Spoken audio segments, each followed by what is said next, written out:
Most bankers aren't ready to help you until after their third cup of coffee. But with Central National Bank's after-hours service, you don't have to wait for the bank lobby to open to get help. You can contact us from 6 to 8:30 in the morning or from 5 to 10 in the evening, and we'll connect you to a real, live, local person who can answer questions and fix problems 7 days a week. Bank different. Bank Central. Central National Bank. Member FDIC. This is a Rogue Media Network podcast.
Hey everybody, welcome to Bois, King of the Hill podcast. I'm Mike. And I'm Rusty. And Rusty, I don't remember whether I hit record on the recorder. So let me double check just to make sure. Let me take a look real quick. Yeah. That's perfect. It's telling everybody that we're here anyway. It is. Okay, well we are recording. We're you should leave that in there. That's funny. Yeah. It's a special Monday episode of a. That's it. Yeah. Part of it is that it was Easter and kids over and all kinds of stuff, and so we're recording at 8 a.m. on a Monday. On a Monday, so and trying to get it out the same day. So yeah, you're welcome. You're definitely welcome. I hope you had a great holiday. So this episode, season 5, episode 15, Luanne Virgin 2.0. Yep. But I think in the real time frame, it's 5 ABE 16. Yeah, it's kind of thrown around or whatever. Yeah, this is. I think we're gonna get that from now on, right? Yeah, for the most part.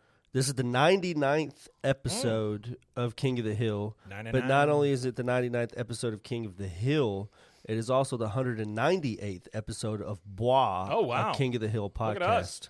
So we're almost to our 200th episode, Mike. When does our warranty expire? What episode? After 50,000 miles. Oh, well, it's gone then. Yeah, zero powertrain. All right, so we start this sucker up.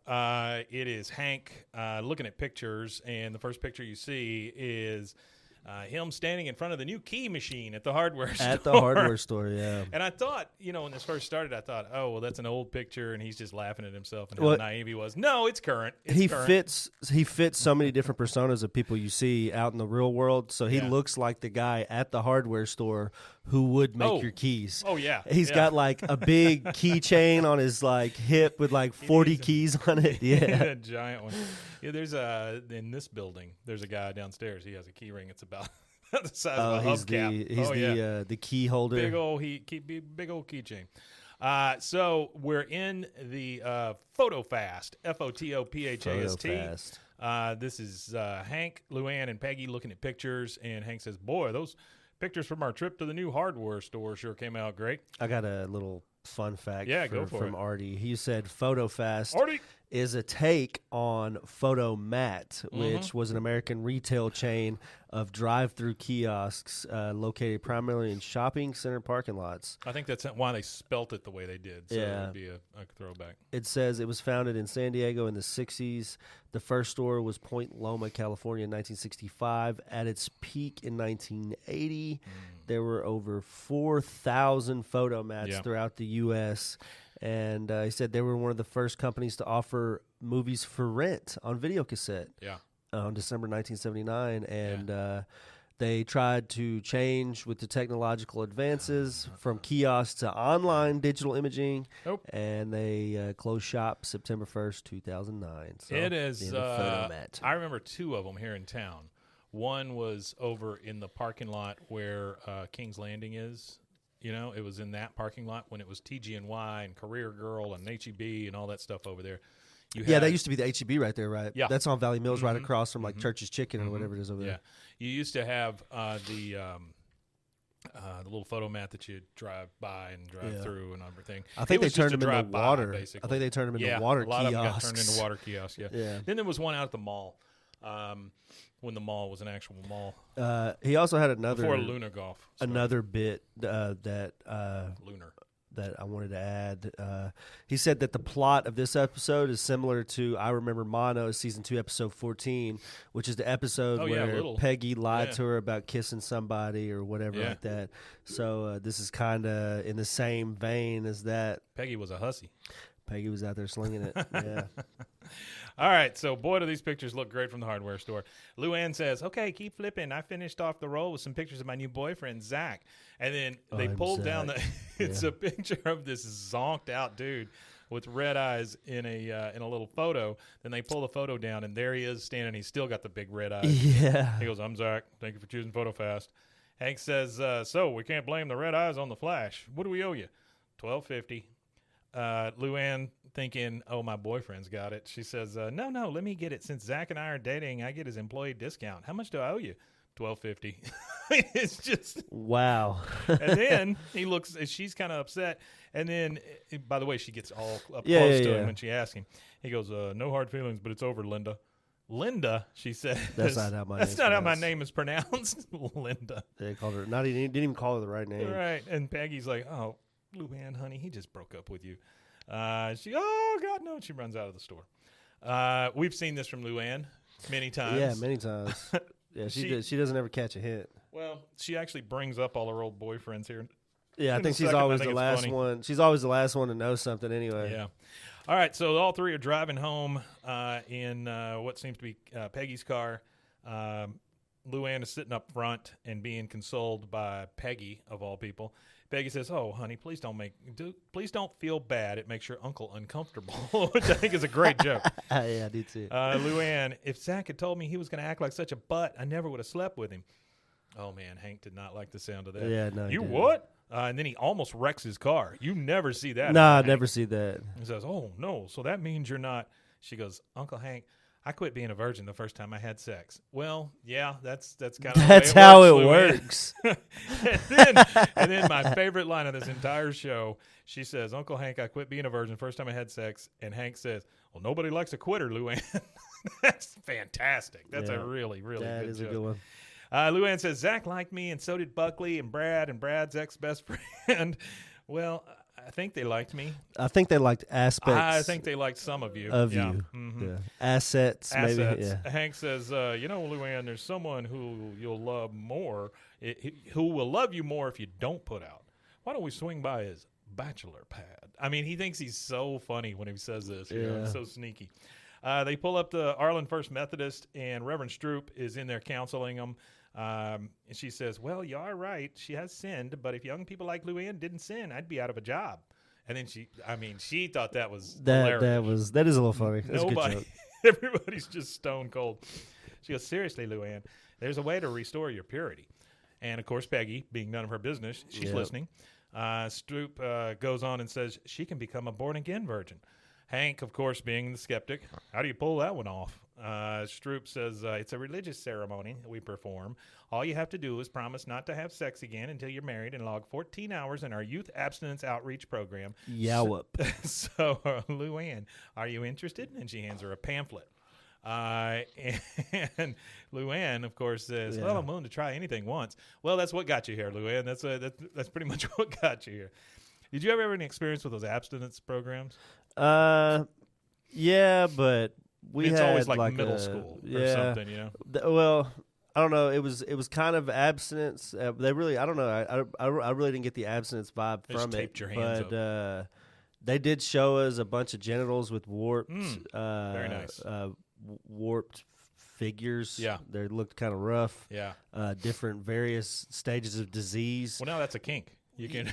Yeah, it's got its own but category. I feel like what they show you is the worst of the worst of the worst. Well, it's like the black lung that you'll never get because it's like they never said that they never once told us that chlamydia and syphilis and all that is something that they could get rid of with penicillin. They never told us that. Yeah. They just showed us like late stage syphilis on somebody's genitals, and it's like almost rotted off. And I'm like, is that really how it is? Is that really what happens? There's either it was either Crust the band or Butthole Surfers. One of them has a song that's called "Chlamydia Is Not a Flower." That's so I learned more from that than I did anything else. Yeah, they don't really teach much. Teaching a bunch of horny teenagers abstinence, I don't think really works because there's too many hormones and stuff.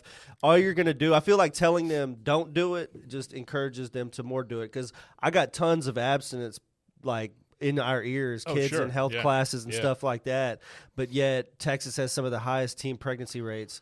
Not only that, our school specifically built a daycare for students and then bought extra school buses to bus around pregnant mothers with their or mothers that have had their kids with their kids. It used to be that was an entirely separate school that you had to send. Not your even a girls separate to, school. like they used to just send you to like Kansas to your aunt's house. Nice farm where you can run. Yeah, just crazy stuff like that. And then you put your kid up for adoption. You come back without a child and stuff like that. I don't know. It's just I don't think abstinence is all they had to do was look at the DARE program. I mean, it just doesn't work. Yeah, the DARE program didn't work. DARE either. program tells you how to use drugs. Abstinence program shows you how to have sex. I always thought the DARE program was daring. Like, I dare you to do this. They showed you all the bad stuff. Like, I dare you to do it. It's this bad. Don't do it. I dare you to. Hey, we just watched, and you might be interested in this. This has nothing to do with the show. Oh, it doesn't have to. Something called The Gentleman on Netflix. Yeah. It's a Guy Ritchie series based on his old movie. I'll have to check it out then. It's excellent. I like Guy Ritchie a lot. And these are brand new characters, brand new story, all of that kind of stuff. I think of it as kind of like the Fargo approach. How they're making all the Fargo shows. I've been watching. Kind of like that. It's very good. I've been watching the History Channel or whatever it is. Not the actual History Channel, but it's a special they had. It's on Hulu. I imagine it probably aired on TV at one point or another. But it's about the different food, like because you know how they always do like Andrew Carnegie, and they talk about all the Carnegies and Rockefeller stuff like that. But they never talk about the food guys like Milton Hershey or Forrest Mars or those are very interesting. And it's real cool because I worked for M&M Mars for a long time, and I had no clue that the guy who pretty much revolutionized the company in the modern era was like the estranged child of the guy who originally started the company. Like he had a marriage and just dipped out and divorced his wife, and when he did, the kid got left behind, and he ends up meeting his dad again as an adult. Yeah. Never sees him until he's an adult, but somehow he ends up the guy who takes over the entire company still, even though he was estranged from his dad and everything. Yeah, that's it's kind of weird. I would watch that.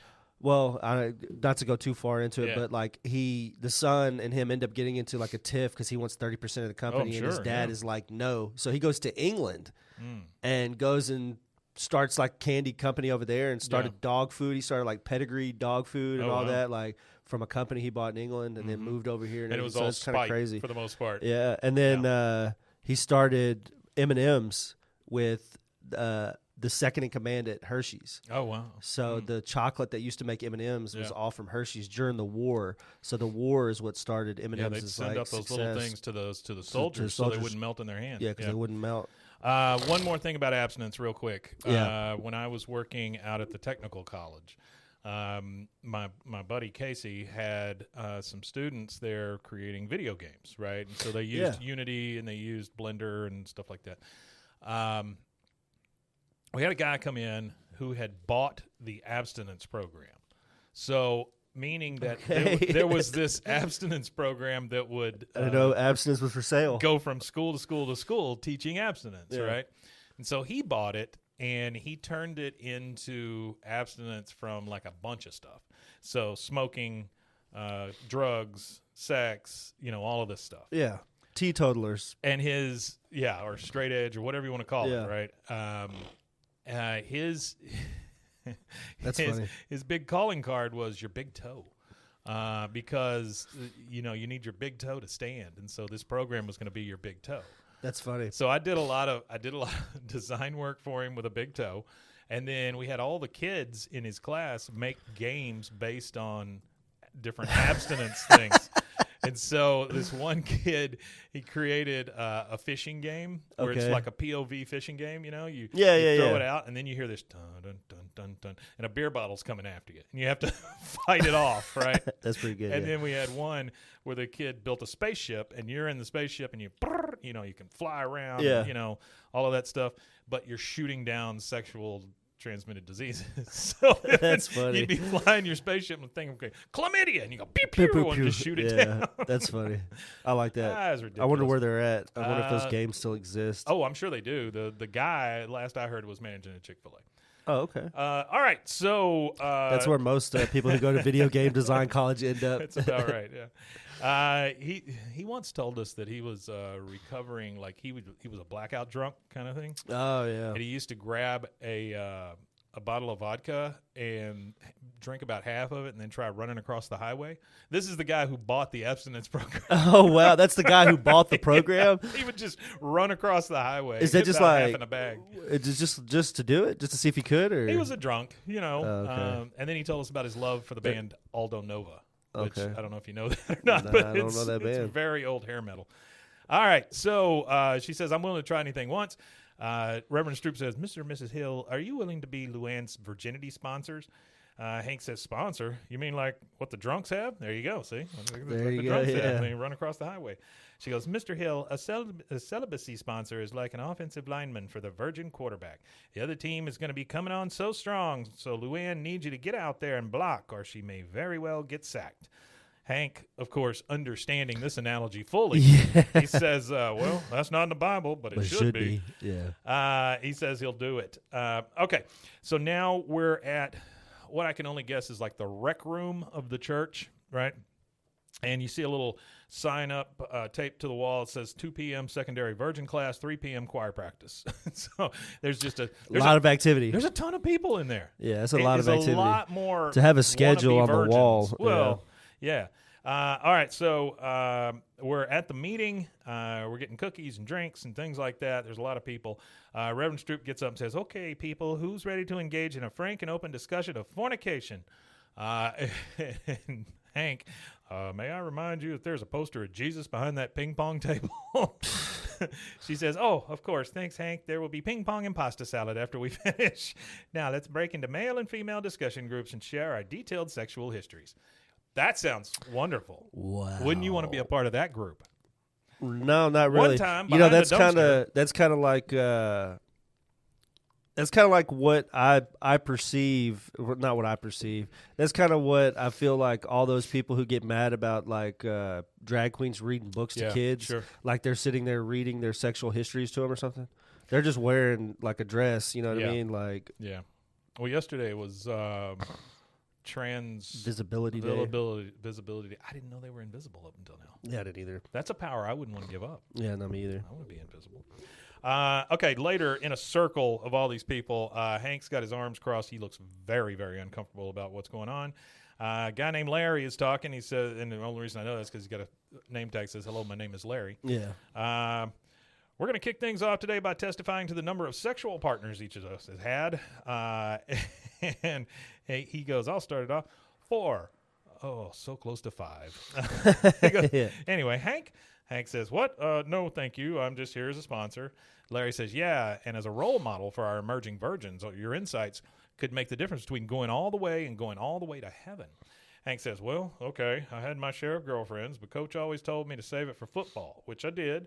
And then I met Peggy Platter, and things got kind of heavy. But she insisted we waited until our wedding night, and I thank her every day for that. So the answer is 1. Next, the guy calls out Rhett, R-H-E-T-T. Rhett, played by... Oh, Rhett is... Owen Wilson. Yeah. Owen yeah, Wilson, yeah. sorry. Yeah, Owen America's Wilson. favorite crooked nose. Yeah. Owen Wilson. He Owen goes, Wilson. I had just had one too, but we weren't married. I hate myself. I was getting a massage. And Larry says, oh, this sort of thing happens every day. A young man naked in a massage parlor. He goes, no, sir. I wasn't at a massage parlor. I was at an arts and crafts fair. I took my shirt off. Stupid rat. And he's just smacking himself in the head. He goes, then she put me face down on the padded, I don't know what, sex chair and started rubbing my shoulders. And then she brushed up against me and she smelled so good. And I felt this and then I send my pants. He whispers it, I send my pants. That's crazy. Larry's like, that's not losing your virginity. All you lost were those pants. Yeah. Hank says, I mostly work with propane, so why don't I just go do that? He's ready to go. Yeah, it's Now, weird having him in that room. Oh, it is very weird. Now we're on the other side. This is the girls' meeting, and Stroop is up handing out Hershey Kisses to each girl. She says, 18, 19. Well, when you say it, it doesn't sound like much, but when you're sitting there, oh, that's a lot of chocolate. She's talking to a girl named Kim. And then she goes, all right, Barbara? Barbara says, 6. She goes, oh, very good. And so for each sexual partner, she's handing a little Hershey's Kiss. A Hershey's Kiss. Right? Okay. Fun fact about Hershey's Kisses. No, I'm just kidding. I I watched all that food correctly. stuff. Yeah, it's. I don't know. I think the thing that not to go too far back into it. I think the thing that truly blew my mind was mainly the pizza thing. So they talked about like Pizza Hut and Domino's. No, they talked about Pizza Hut and Domino's. Pizza Hut was started by two guys who dropped out of college before they even made it any far in there. Yeah. They borrowed $600 from their mom to somebody's mom to rent out an old bar. They cleaned the bar up, and they sat there and came up with the thin crust pizza is Pizza Hut's creation. Oh, wow. They're the guys that first came out with it. I love a good thin crust. And all of the East Coast pizza was all thick crust. Right. The true Italian style either pizza. Deep dish or Chicago style so or St. Louis style. Whatever. They had started franchising 7 months into their endeavor. Yeah. And they spread to like 7 months in, they started franchising out. Wow. So they got to like 300 plus stores. Yeah. This is Pizza Hut? Pizza Hut. And they started failing on the East Coast. Yeah. And it was because they didn't have thick crust. So they were like, well, why don't we sell both? Yeah. So they actually, those two kids are the ones that actually formulated the pizza. Wow. Randomly. They threw a bunch of ingredients together, and the first one they made happened to be the thin crust pizza that they sell still today. Here in our town, for a while, it was Pizza Hut, Mr. Gaddy's, and Pizza Inn. Pizza Inn. For Pizza Out, it's Pizza Inn. And I always liked Pizza Inn better than any of them. But then at school on Wednesdays, we would have personal pan pepperoni pizzas. Yeah. There's not much better you can serve a kid. All that pizza you're talking about, though, without Pizza Hut, pizza wouldn't be like that. Oh, I don't doubt that. Because they said before Pizza Hut, pizza was like, something you might read about in the paper. Or something. It was not like an American staple. Well, no one out pizzas the Hut. Yeah, no one out pizza that. I guess that's why they say Expecting that. our check. And then, so they were responsible for like the dine-in pizza format. Oh, wow. And then spreading pizza. And now they're all delivery for the most Domino's is the ones that revolutionized the delivery thing. Yeah, they're by like getting the a first bunch of drivers killed. Yeah, 30 minutes or less. Well, they had to they had to stop. They had That's to. why the Noid went away. Yeah. Because they were always trying to beat the Noid, and they were saying it's 30 minutes or less, 30 minutes or less. We're going to penalize you if it's not 30 minutes or less. Well, shit, people got into wrecks and killed and stuff like that. No, for sure. All right, so he says, it's not about losing your virginity. It's about losing those pants. He says, okay, well, I got to go work. And then we've got Reverend Stroop counting out chocolates to ladies based on how many people they've had sex with. Luanne says to Peggy, I'm the youngest one here. I can't tell them I've had sex with 4 men. They'll think I'm a slut. Peggy says, it does not matter what they think. You have a forgiving God and a tough but fair aunt. Jeez, it doesn't matter what it is. She's going to insert herself. Yeah, she's got to make it about her. This is definitely a shitty Peggy episode. Oh, God. Reverend Stroop says, Luanne. She goes, 4. So she hands her 4 chocolates. She goes, Peggy. Peggy says, 1, my husband. And she looks very sheepish when she says this. She goes, well, good for you. Ladies, this is a model for all of us. And Peggy says, oh, no, please, I'm not. Because she knows she's not. Reverend Stroop says, oh, yes, you are. You're an inspiration, a holy beacon. We may not all be able to match your rectitude, but God has truly prepared a special place for you. Peggy looks super guilty. And she says, 2. She goes, oh, I'm sorry. She goes, I would like one more chocolate, please. She goes, are you hungry, hon? No, I slept with another man before I met my husband. Luanne literally has to cover her mouth with her hand. She's embarrassed. She's truly embarrassed. This is like this is one of the moments where she is shitty Peggy throughout the whole episode. But again, you kind of feel like, oh, poor Peggy. She's gotta actually be a real human being for once. Yeah. She says, I've slept with another man before I met my husband, and Reverend Stroop says, and two. And then and that you gotta be proud of her for her honesty. Oh, well, it's true. If nothing else. True. But I think she was goaded into it more than anything. It's not like she would have just said that out loud on her own. Yeah. All right, that takes us to the first commercial break. We'll take that, and we'll be right back.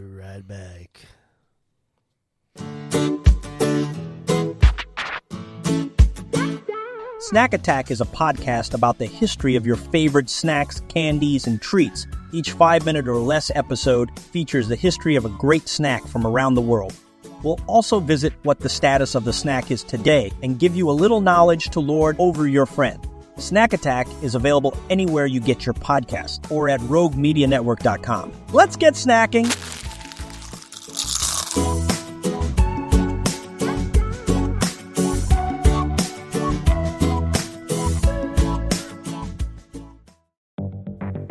Step into the unexpected with Cultastic, or How to Start a Cult Without Really Trying. A podcast where cult creation unfolds in the most unpredictable way. Join us on a unique journey into the world of theoretical cult formation. Unlike any other podcast, each episode of Cultastic is co-written in part using ChatGPT, and we let it decide our fate, good or bad. What makes Cultastic truly intriguing? We don't know what's coming each week.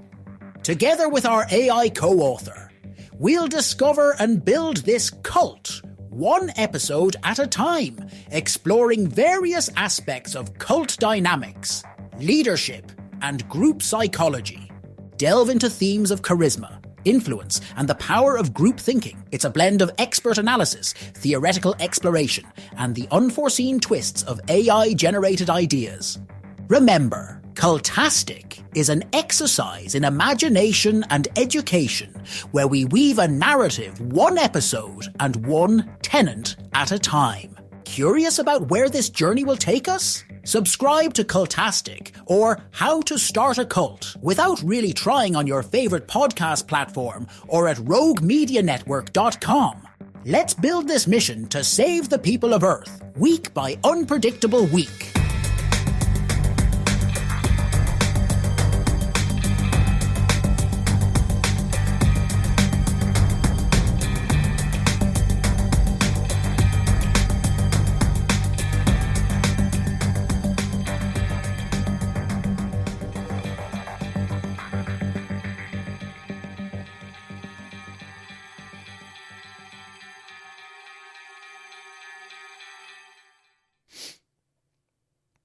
All right, and we are back. The only two left in the room at the sex, let's see how many people you had sex with. Here's some chocolate seminar.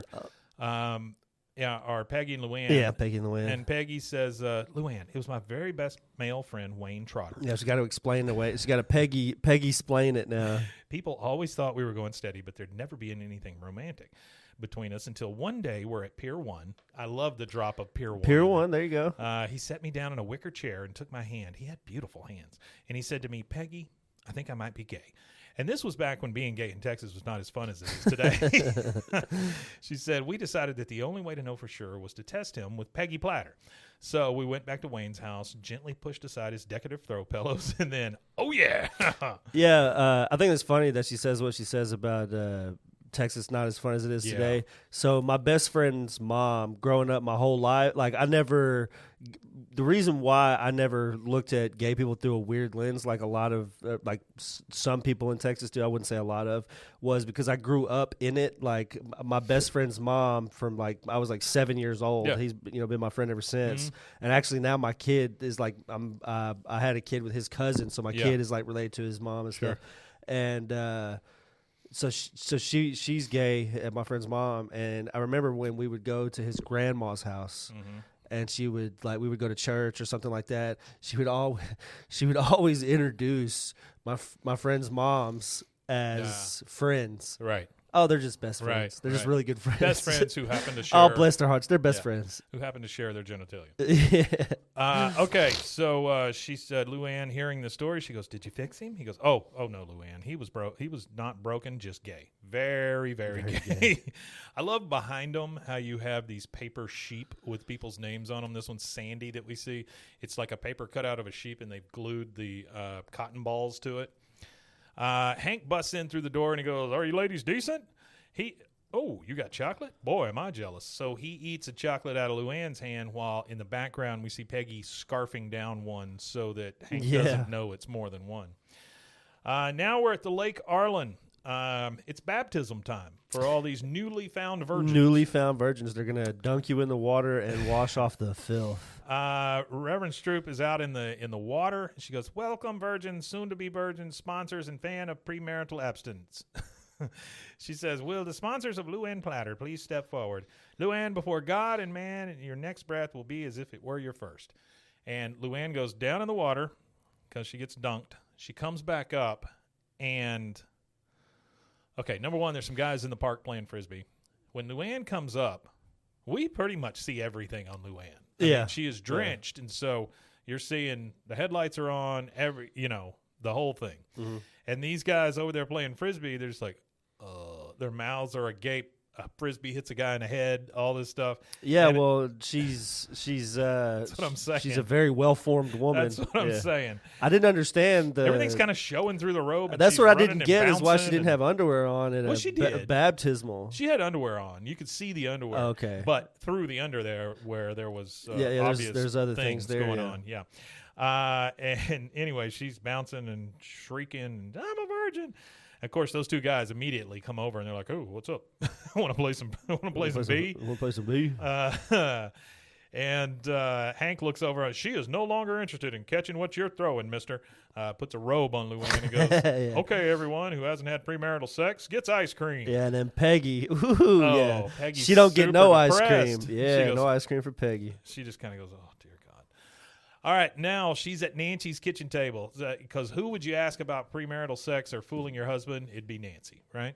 Yeah, that would definitely sex. be Nancy. She knows more about extramarital affairs than I think, or pre, post, during marital. Yes, she knows a little bit about all of it. She's the one. Yeah. Nancy says, "Well, I wouldn't tell him."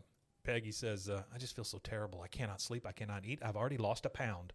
You look wonderful, Shug. Nancy, you look wonderful, Shug.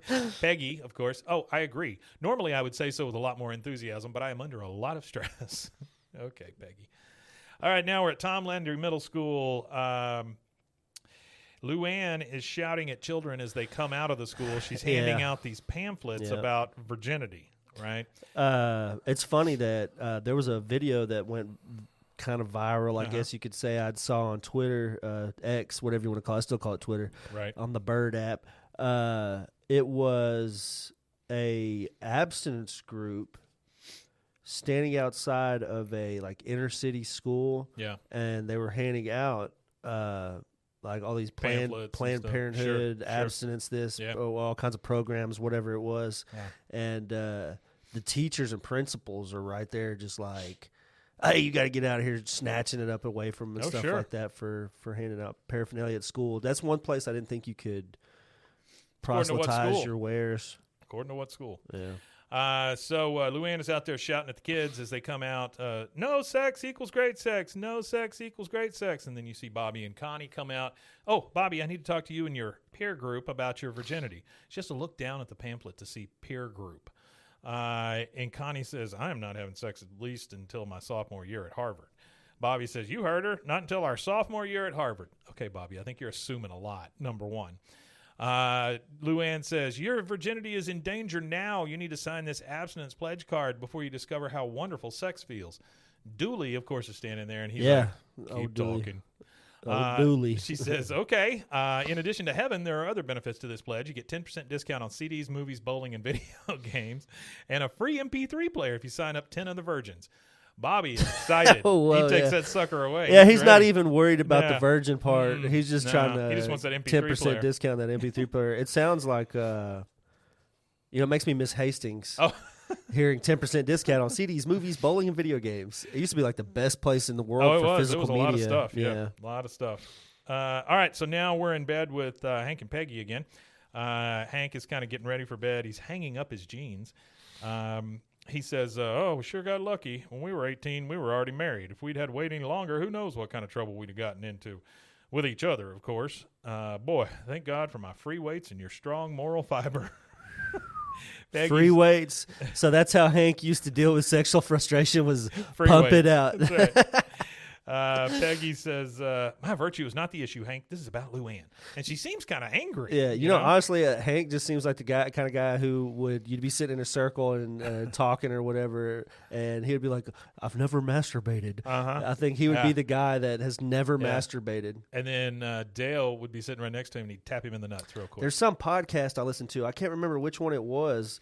Is it the Tosh.0 one, the new Tosh.0 podcast? Tosh one was they talked about masturbation this last time. Was it? I don't know if it was him or not, but there was one where they were talking to one of the guys that helps produce the show. It might have been that was it. Was it Tosh? Yeah. Where they were talking to the guy who helps produce the show, and they put the camera on him, and he's like, I've never masturbated. I've never, ever masturbated. Yeah. He's like a 22-year-old guy. All right, so she says, my virtue is not the issue, Hank. This is about Luanne. He goes, well, that's what scares me. She's got nowhere near your upbringing or self-control. I'll be damned if I'm going to raise her baby. Peggy, again, looks super guilty. He says, we got to find a good boy with strong values. Oh, hey, I know a guy. So now we're at the bowling alley with Rhett, who Hank has just met. Owen Wilson.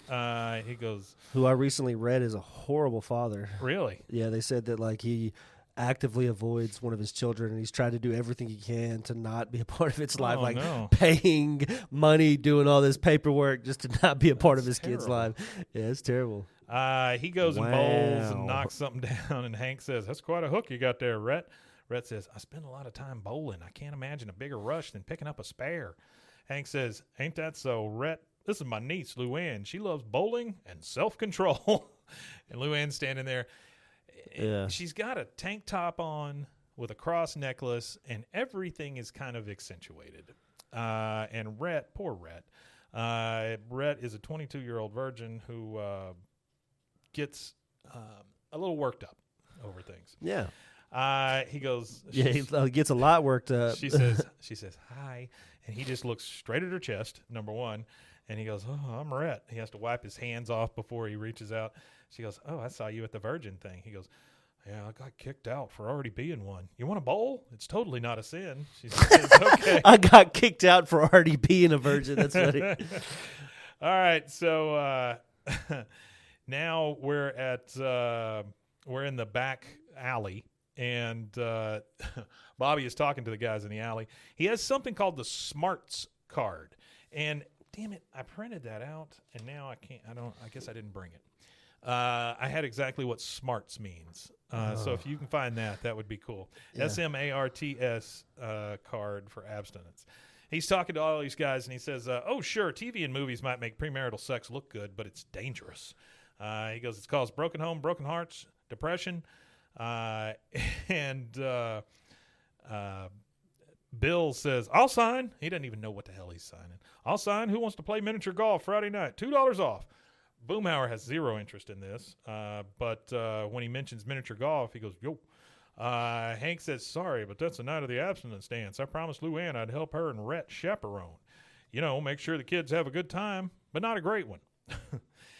Dale, of course, well, go to your prissy little dance. Me and the boys are going to putt-putt range. My sources tell me that bully no longer works there.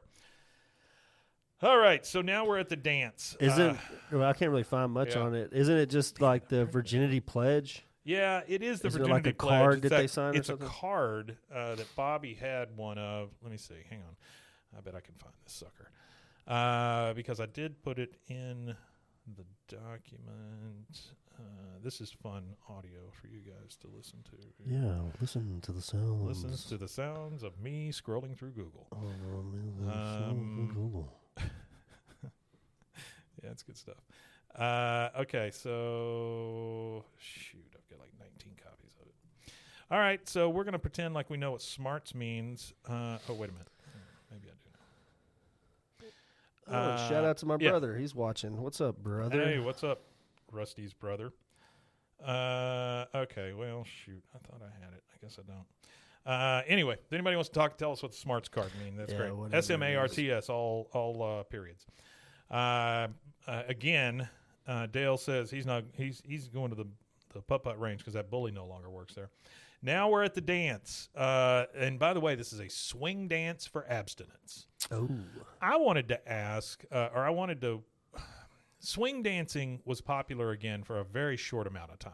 Well, it's kind of like with anything, honestly, and it ebbs and flows. Sure. It's just like in the 90s, bell bottoms came back because all the kids of the 70s were now in their 30s. Yeah. They came around again. And they came back around. But I feel like once all the one generation is old enough and they have all this disposable income to spend on stuff, it's just like there's a lot of kids there's a lot of adults in my generation that are buying toys or video games or whatever it is from their childhood, and it's the same with the nostalgia factor. Any generation really does that. Sure. They always want the nostalgia. It's just like when my dad was collecting antiques when I was a kid, and he would get like, I don't know, some old farm tool or something. It's a farm tool that he remembers using as a kid or something. You know, absolutely. That kind of thing. This is a swing dance for abstinence, and so I got curious. One of my favorite movies is called Swingers, with Jon Favreau and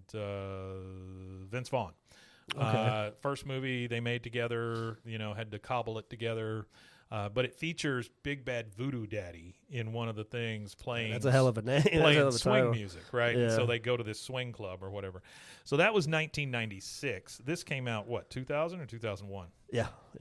Somewhere in there. So this was still during the swing dance craze. So you see him out there swinging and dancing. Rhett is getting really worked up with Luanne. He spins her and then flips her. Of course, Dooley says, I saw her panties.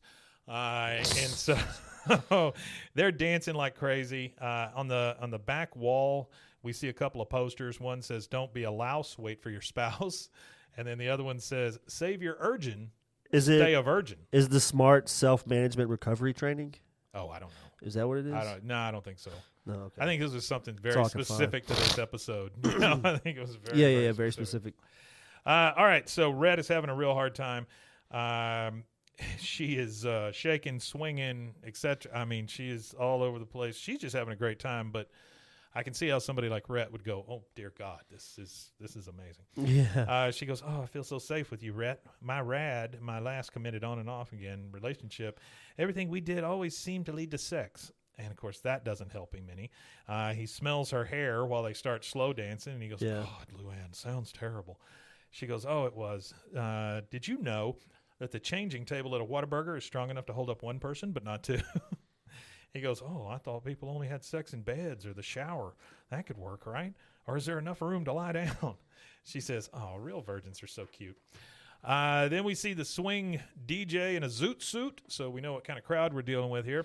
We're dealing with the zoot suit crowd. Zoot suit crowd. What is a zoot suit? It's those big, those big long Cab suits. Calloway, Minnie Cab the Mooch, Calloway. like the oversized suit Yeah, kind of thing. Cab Calloway or Family Feud. What's his name that does Family Feud? Steve Harvey? Steve That's Harvey not a zoot suit. He wears those long-ass suits, They are long, man. They're pretty though. close. They are long. You put a hat and some shoulder pads Is in it that just thing, because it's a he's zoot tall suit. that they're long? No, I think if you go over here, there's a place over here called Suit City.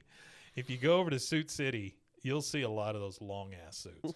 And I don't know what their purpose is, but there are some long ass suits. It's funny. All the pictures that I go to look of Steve Harvey in a suit are wearing that long-ass suit? only from the shin up. Like they don't. Oh, here we go.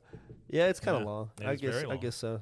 All right, so he dips Luanne, and he's super worked up. You know who else used to wear big suits? I feel like Who's that? Bernie Mac. I feel like his suits used to be really big. Yeah. He dips her, and he goes, "Oh, that's it. Will you marry me?" Like literally, you've known each other 2 days. Yeah.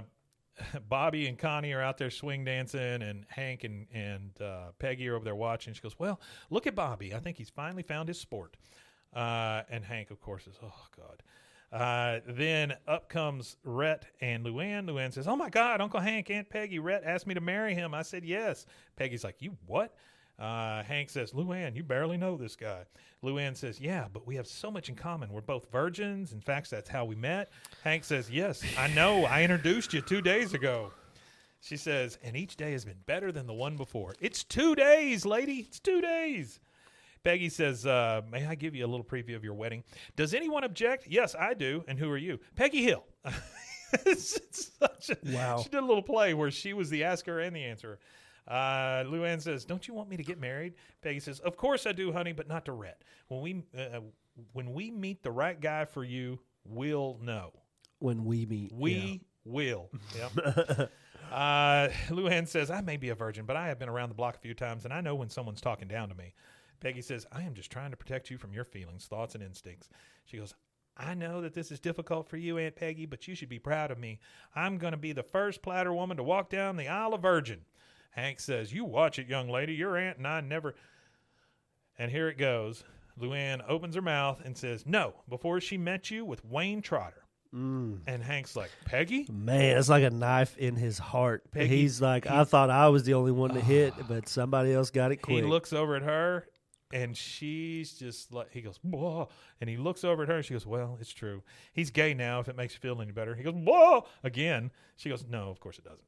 And that is our second commercial break with Hank very angry. Peggy's a louse, and Luanne's getting married. So there you go. We'll see you right after this.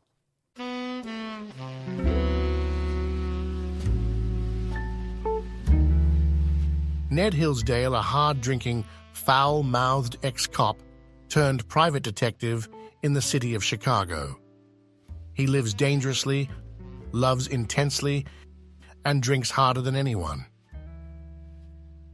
The very things that got him kicked off the force now make him the city's best detective. Set against the low rumble of sad jazz and the hum of underground crime, Ned Hillsdale, Private Detective, is available anywhere you get your podcasts and at roguemedianetwork.com.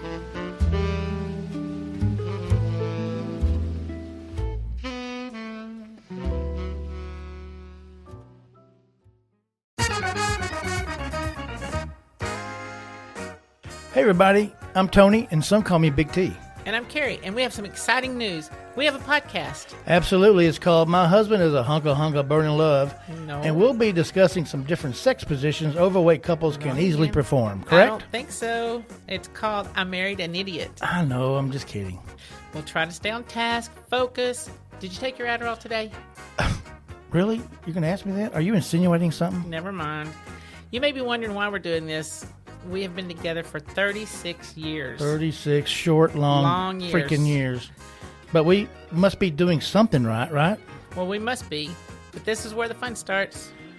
And you know me, I love having fun. Fun is the best thing to have. Yes, it is. On our show, we're going to be discussing a wide variety of topics. And I'll give you my opinion, and you'll give your opinion.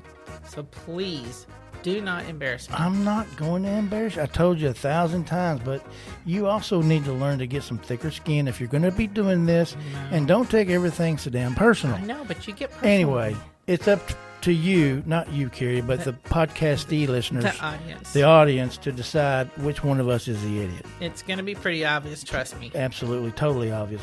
Was that a shot? Of course not. Okay, good, just checking. So, you know, everybody has an opinion. It's like my daddy always said. Oh, no. Here we go. Well, it's true. An opinion is like an ass. Everyone has one, and some are bigger than others, or it went something like that. Stop. Would you be nice? See what I mean? Tell them where we can be found. Anywhere you get your podcast or roguemedianetwork.com. Just look up I Married an Idiot. Sit back, relax, and give us a try. I promise you it will be entertaining.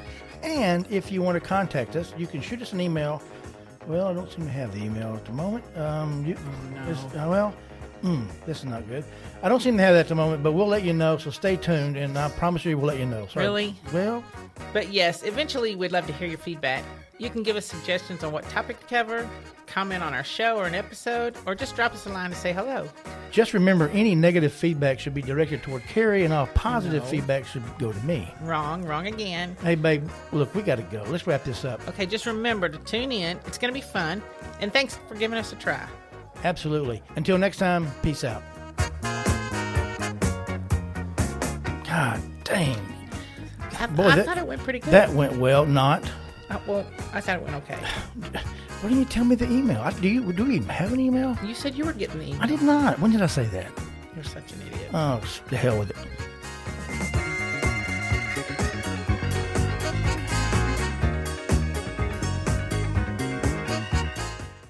All right, and we are back. And we're back. We're in the Hill House bedroom one more time. Hank is packing a duffel bag. This is not something you see very often. Nah, Hank's packing his shit. He's fed up.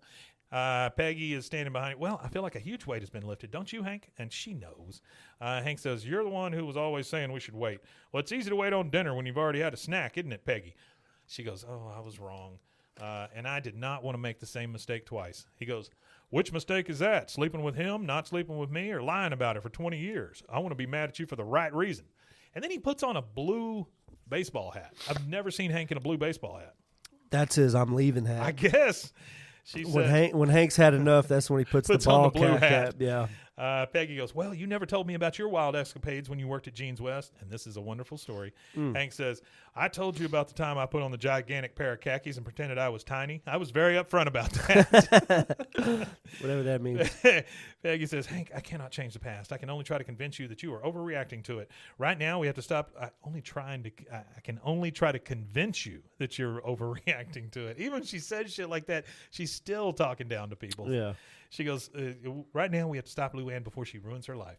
Hank says, I'm going to go to Luanne's. I think it's best if you stay here and think about what you did and what I didn't get to do. And then he leaves. I mean, he's out. He never walks out on her. He never walks out on anybody or anything. He's a very faithful, down guy. But he feels like he's been lied to by the one person that he it's not supposed to. Lie to. It's not supposed to lie to him. Now we're at Luanne's. It's Hank and Rhett out front. Luanne comes out in a white wedding dress. Everything is accentuated. Rhett's like, oh yes, that is a dress. Sweet merciful Jesus, that is a dress. She goes, oh, the guy at the rental place said the most of the girls who have worn this dress are still married. She looks out the window and she sees a very angry Peggy Hill over in the driveway. Extremely, yeah. Then she turns back to the guys and goes, I was going to ask Aunt Peggy to sing the I Believe I Can Fly song at the wedding, but now I'm not so sure. And a lot of people are not so sure about that song being played at their wedding anymore. Yeah, well, some people like it. No Diddy. Yeah. Yeah, man. Did he do it baby. Or did he not? No, I think Find he out did. next time on I think he Dragging did do it. D's Nuts. Yeah. Hank says, tell you what, if you want, I can take her off the guest list. Bill's been pushing for an invite. I'm just kind of. He's talking about taking Peggy off the list. Not to go too far off track again, Yeah. but I'm kind of curious as to why they haven't done anything to Dan Schneider at Nickelodeon. They've raided a bunch of homes of Diddy's and did all this stuff, but that guy is just hanging out at the house, a millionaire doing nothing. I watched that thing, and yeah, it's kind of crazy. It is crazy, but you know what's crazier for me about all of it is Drake Bell was just charged with inappropriate stuff with minors recently. Oh, was he really? Yeah, and it wasn't anything to the extreme, but it was.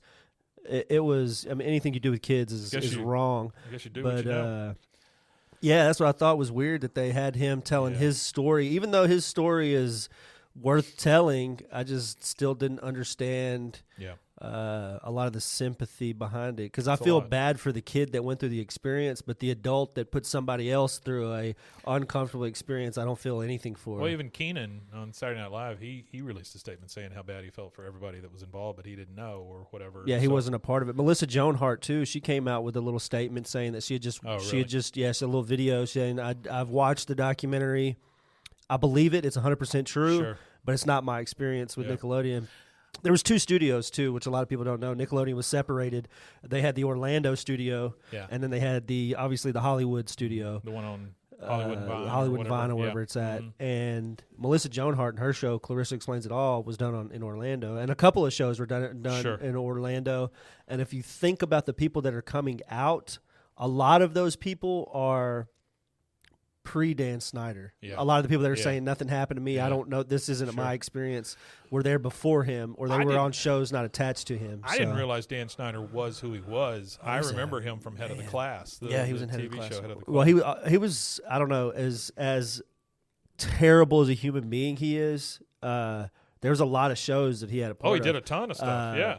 Pretty much everything Amanda Bynes did, all the way to What About You. He had involvement in that too. He was her agent or whatever. Yeah. All right. So Peggy comes in through the sliding glass door after Hank says, I can take her off the list. She goes, Luanne is your guardian. I cannot let you do this. Luanne looks at her and says, save your breath, Aunt Peggy. Nothing you could say could stop me from becoming Mrs. Rhett Platter. Yes, I'm keeping my last name. See, I was afraid I wouldn't like your last name. She looks at him. He goes, it's Vandergraff. She goes, oh, I love it. I'm gonna be Mrs. Rhett Vandergraff. Well, she gave up keeping her last name real quick. Yeah, really quick. She goes, I'm gonna be Mrs. Rhett Vandergraff. And Hank says, the Vandergraffs. I mean, like he's just so impressed with it. Yeah. The Vandergraffs. Peggy looks at him and goes, Hank, she did not even know his last name. He says, well, at least he told her his last name before they got married. He didn't spring it on her 20 years later. Jeez. Yeah. Peggy's, Hank, will you stop this? What is it you want from me? An apology? Fine. I am sorry. Very, very sorry. Well, number one, that's not a real apology. I have made a horrible mistake, and I have paid the price. How much longer are you going to punish me? There is a extremely pregnant pause here. Hank speaks, turns his head right to Luanne and says, if you'll excuse me, I've got to go tell Boomhauer we'll need his limo for the wedding this weekend. And he just leaves. Once again, he leaves, and Peggy is pissed. Next we see is Hank is sleeping on the couch over at Luann's. We see Peggy alone in the bed with her itty-bitty book light on her head.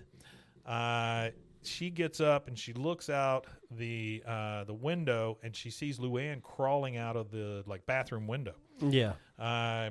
We then go over to Hank sleeping on the couch, and of course, Luanne has one of those phones that's the giant red lips. You know, it's two pieces of yeah. And it rings right by his head, and he's like, oh, Strickland propane, taste the meat. One of those weird phones. Yeah, he answers the phone anyway. Like, have you ever done this? Strickland propane, taste the meat. I mean, hello. You know, if you work someplace long where you enough, do the phones. Oh, yeah. God, yeah. It gets in your brain. And by the way, when she calls him, you see the speed dial over at Hill's house. Number one is the Gribbles. Okay, we got the Gribbles on speed dial. Number two is Hank at Luann's. So that means she had to change it that day to say Hank at Luann's. That's funny. And then number three is Bill, and number four is Boomhauer. That's their speed dial breakdown. No cotton. No cotton. She goes, Hank, I just saw the Virgin Luanne climbing out her window, her bedroom window. He goes, oh God. He runs out to a van parked in the parking lot. On the van, it says, if the van's a rockin', it needs shocks. Open the back of the van. And it says, powered by celibacy. That's funny. He opens the thing, and he sees Rhett and Luanne making out in the back. Goes, hey, cut it off. Knock it off. Hey, right now. What do you think you're doing? What are you doing? Luanne says, we didn't do anything. He sprays them down with a fire extinguisher, number one. Yeah. And then Rhett, he's filled their lungs full of harmful fire retardant. Rhett, he's like, oh, I'm so sorry, Mr. Hill. I've waited 22 years. I couldn't wait another week, as he's putting his shirt back on. Luanne reacts to this with, you're 22? I mean, they know nothing about each other. Right? Yeah. Hank says, all right, that's it. The wedding is tomorrow. She goes, oh, yes. And they just start kissing like super hard. Peggy comes over. She's still got the book light on her head. She goes, listen to me, Luanne. Getting married just so you can sleep together is a big mistake. If I had married the first person I slept with, I would have married Wayne Trotter. I never would have gone sock skating with Hank on the linoleum of our first studio apartment. I would have missed the way he tosses and turns the night before Flag Day. Not sure about that. That's funny. The pride I felt the first time he used one of my shirts as a rag. If I had done what you're thinking of doing, Luanne, I never would have met the love of my life. And Luanne starts like tearing up. Yeah. You know, she goes, come on, Hank. And he says, Peggy, you coming to the wedding or not? The only reason I asked is I need to know how many burgers to defrost. I mean, he's still putting up that wall in front of her. He is. He'll make her a burger, but that's it. He says to Luanne, come on. And he takes her. Rhett's already driven off in the non-bouncing van. And he goes, come on. And they leave Peggy just standing there with her nightlight. And a bunch of moths start gathering around the nightlight on her head. Yeah. I just love that. Moth to a flame. It's the next morning. We're at Arlen Lake. We see all the picnic tables and everything. They're all set up for this wedding. Hank and Luanne come out. She's in her wedding dress, and he goes, where is everyone? I reserved 2 picnic tables. And where's Rhett? Luanne says, I canceled the wedding. He goes, but... She goes, Aunt Peggy was right. We were just getting married so we could fornicate without you and God getting mad at us. But you and Aunt Peggy are the ones who should be fornicating. Whoa. Hank says, what if Reverend Stroop heard you talking like that? She goes, well, Reverend Stroop thinks so too. And then you hear Reverend Stroop, who's already out in the water. She says, chop, chop, Hank. Let's go. I'm getting cold in here. Peggy comes up out of the water, just everything showing. Again, we get to see straight through to Peggy's underwear. And she goes, Hank, I'm a virgin. Like just in slow motion, water going everywhere. Hank says, Peggy, come on. This reborn virgin stuff is a bunch of nonsense. Sorry, Reverend, but a few churchy words and a dunk in the lake doesn't change. And then you see Hank get a look. Yep. He gets a look on his face. He can see through Peggy's robe. He sees her underwear. Yeah, it's a similar situation. She happens to be stacked up top too, old Peg. And he goes, Peggy, I can see your whatnots. Your whatnots. What? Yeah, your whatnots. He walks out in the water. He picks her up like officer in a gentleman style, starts carrying her out of the water. And she goes, let's start over again, Hank. This time, no secrets. Hank looks at her and says, as soon as we get you into my truck and over there behind those trees, I want you out of this robe so you don't catch a cold. Yeah, all right, Hank. That's how you know Hank is strong. Hank is a man right there. Because I don't think Peggy is, I wouldn't call Peggy fat. No. But I imagine she's stout. That when he goes to scoop up the old Montana farm girl, she's probably built like a tree trunk. Well, she's probably really alone, strong. Her feet alone probably weigh 6 pounds. I imagine she's just a really, really hard woman. So they kiss super hard. I just wrote down Hank horny with a bunch of question marks behind Hank's it. Horny, all right. And Luanne says, I think someone's going to, she's talking to Stroop. She goes, I think someone's going to lose their virginity. Not me. No. Aunt Peggy. She whispers it real loud. Aunt Peggy. And that's it. That's credits. That's it. And That's then a after the wrap. credits, the only thing we hear is the Vandergraafs. Yeah.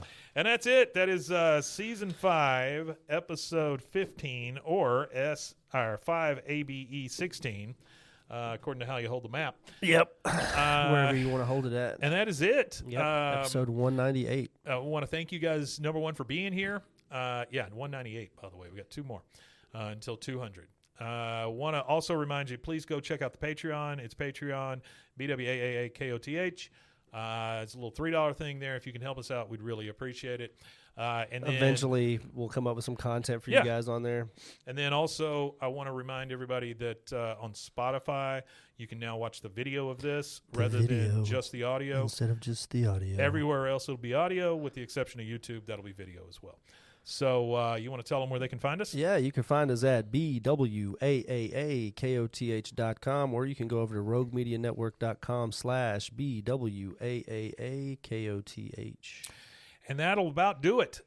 Join us again Friday. We'll have our Friday episode, and then also be sure to check out Swimmer's Ear. I think we're doing another infomercial this week. And we appreciate your patronage. We appreciate you being here, and we appreciate you as people. So we'll see you again Friday. We matanye. We matanye indeed.